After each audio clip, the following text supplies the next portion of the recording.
Hello, everyone! We continue our review of the technical innovations that were used back in the making of the very first film Zootopia, and it's really interesting to see how all of this might change before the release of the sequel.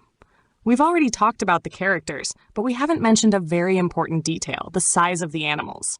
Of course, it's an animated film, but it would look strange if a mouse and an elephant were the same size.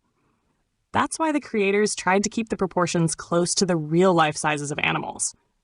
However, this caused another challenge. If animals live in such a highly civilized world, then within one city, you need to accommodate both the largest and the tiniest creatures. This is how the idea was born to divide the city into different districts depending on scale.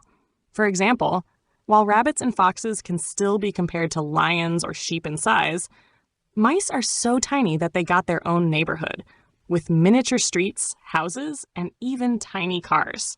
In total, Zootopia has 12 climate-based districts, ranging from deserts to snowy tundras. When working on the movie, the creators also had to figure out how to film the characters realistically.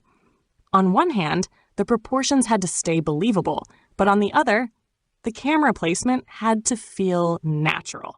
For instance, if a rabbit is about 2 feet tall and a giraffe about 20 feet, how do you capture them in one shot?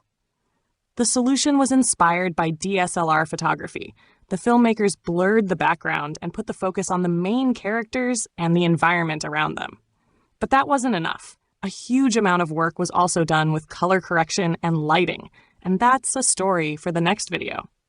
So don't forget to like this video and subscribe to our channel so you won't miss the most interesting details.